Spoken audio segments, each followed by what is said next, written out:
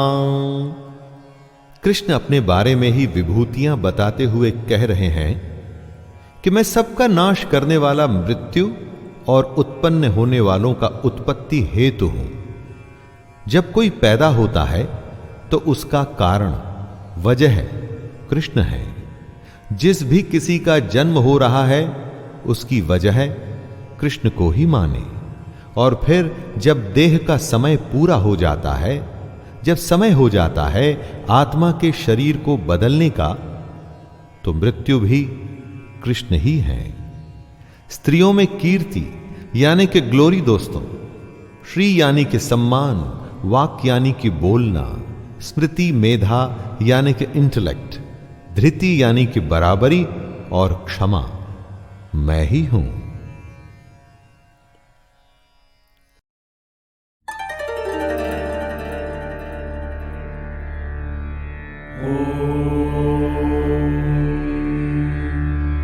पूर्णमदः पूर्णमिदं पूर्णात् पूर्णमुदच्यते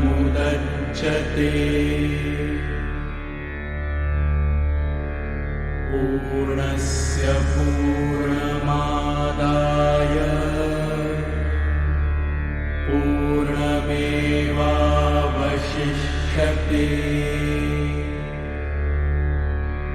ॐ शान्ति शान्ति शान्तिः।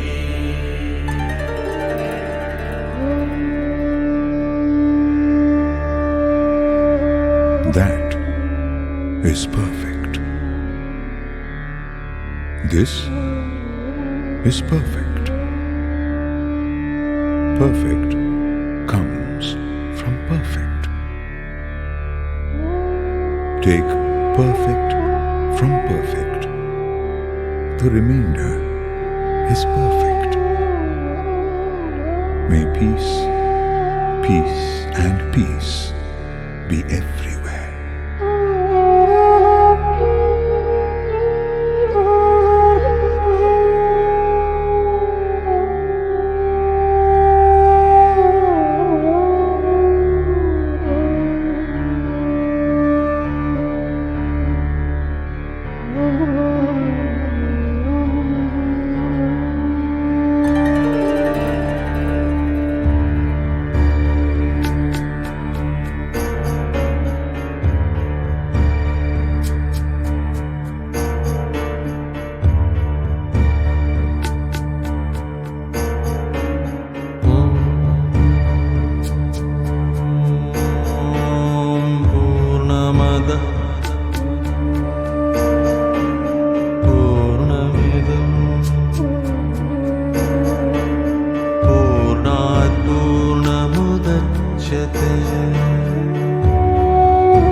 पूर्णस्य पूर्णमादाय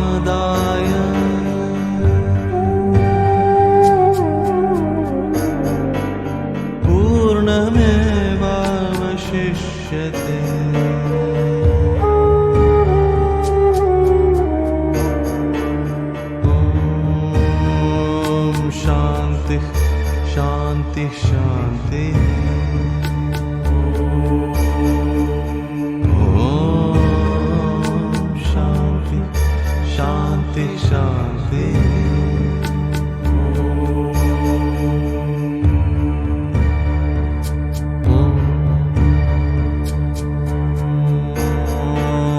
पूर्णमदः पूर्णमिदं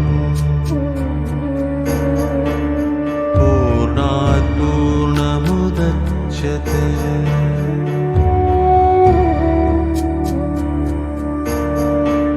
पूर्णस्य पूर्णमादाय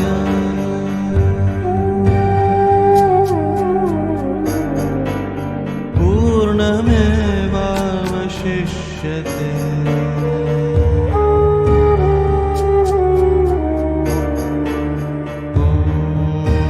ॐ शान्ति शान्ति शान्ति।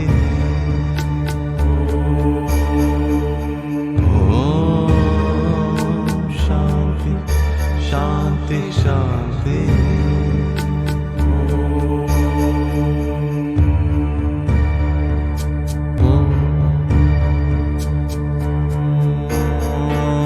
पूर्णमदः पूर्णमिदं पूर्णात् पूर्णमुदच्यते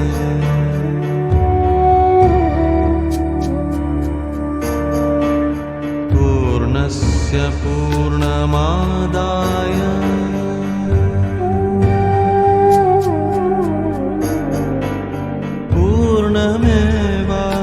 पूर्णमेवावशिष्यते।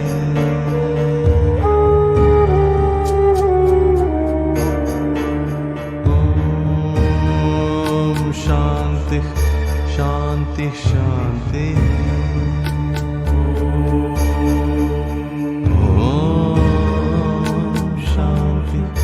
शांति शांति।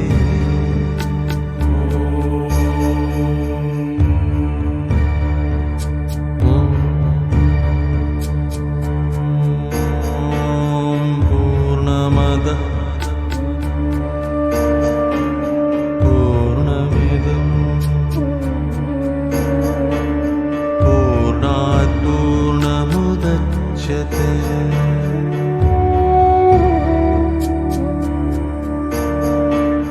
पूर्णस्य पूर्णमादाय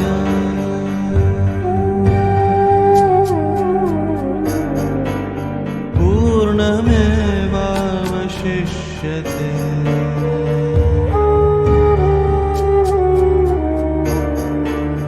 ॐ शान्ति शान्ति शान्ति।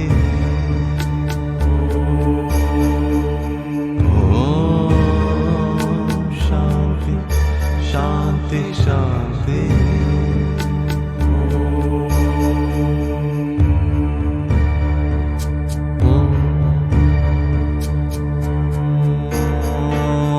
पूर्णमदः पूर्णमिदं पूर्णात् पूर्णमुदच्यते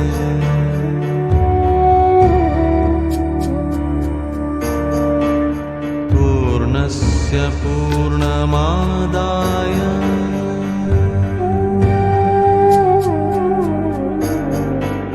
पूर्णमेवावशिष्यते।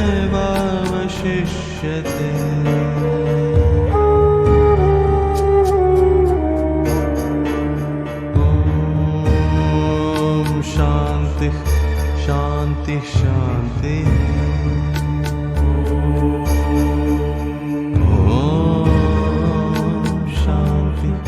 शांति शांति।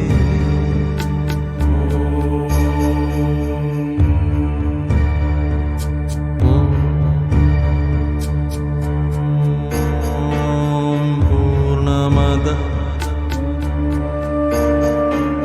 पूर्णमिदं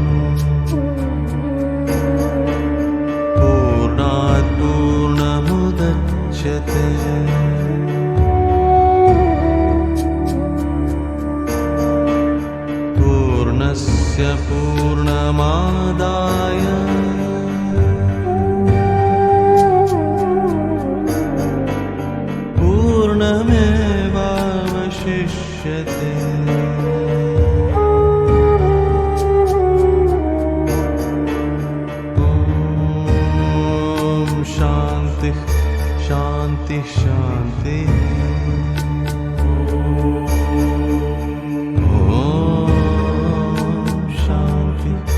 शान्ति शान्ति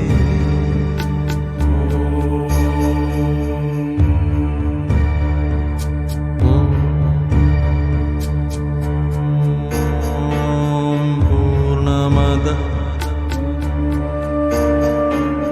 पूर्णमिदं पूर्णात् पूर्णमुदच्यते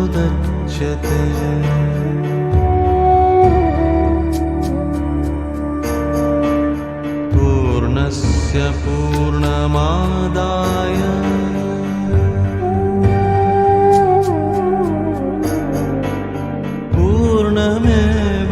पूर्णमेवावशिष्यते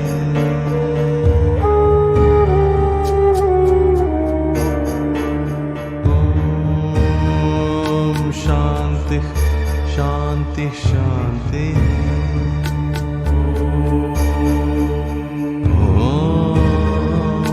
शान्तिः शान्ति शान्ति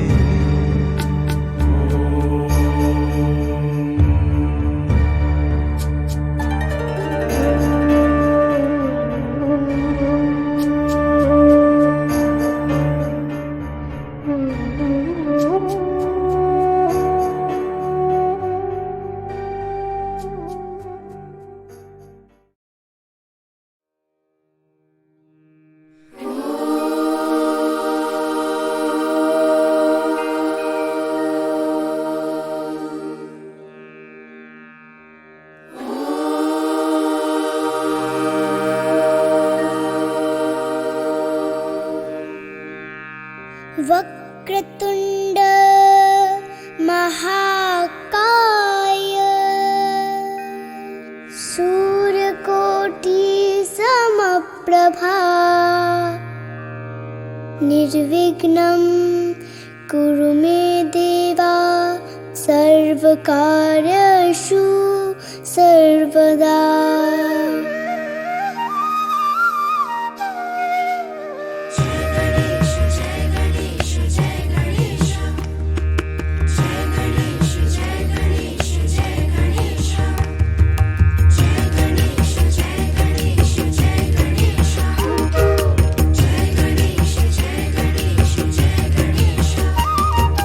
जय गणेश जय गणेश देवा, जय गणेश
यदि हय्यहं न वर्तेयं जातु कर्मण्यतन्द्रितः मम वर्तमानुवर्तन्ते मनुष्याः पार्थ सर्वशः।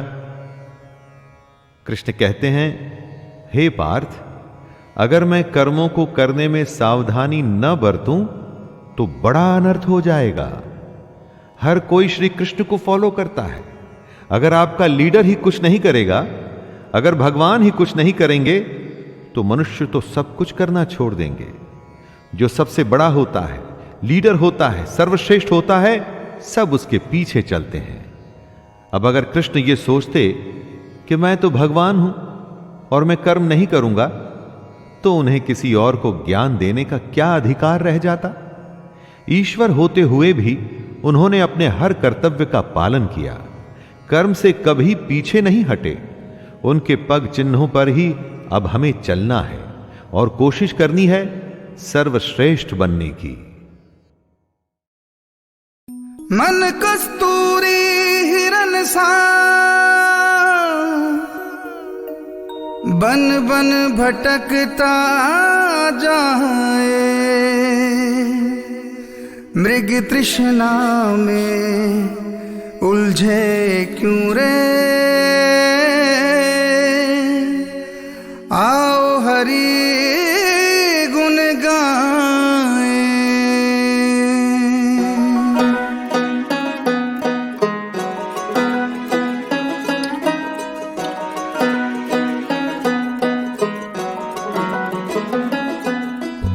नाम हरि हर गाओ साधो, नाम हरि हर गाओ, नाम हरि हर गाओ साधो, नाम हरि हर गाओ, नाम हरि हर गाओ साधो, नाम हरि हर गाओ, नाम हरि हर गाओ साधो, नाम हरि हर गाओ, नाम हरि हर गाओ साधो, नाम हरि हर गाओ।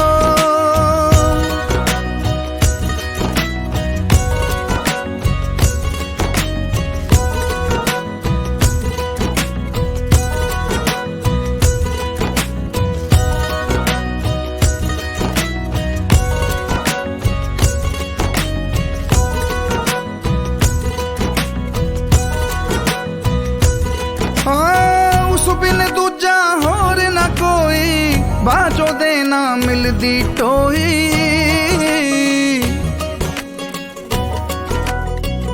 हाँ, उस बिन दूजा होर न कोई, बाजो देना मिलदी टोई। ना इंज वक्त लंगाओ, नाम हरि हर गाओ साधो, नाम हरि हर गाओ, नाम हरि हर गाओ रे साधो, नाम हरि हर गाओ।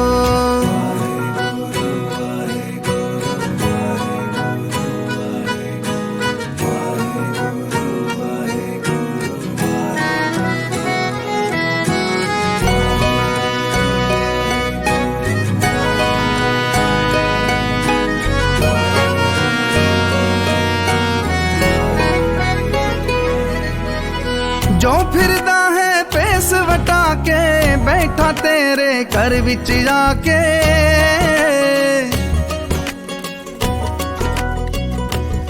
ओ जो फिरदा है पेस वटा के, बैठा तेरे घर विच जाके। रूठे नू आप मनाओ, नाम हरि हर गाओ साधो, नाम हरि हर गाओ, नाम हरि हर गाओ रे साधो, नाम हरि हर गाओ।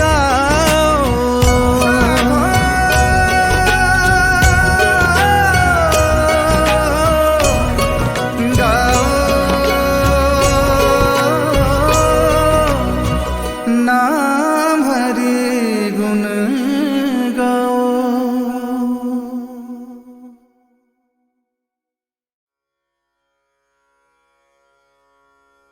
नमस्कार, मैं शैलेंद्र भारती आपका स्वागत करता हूं।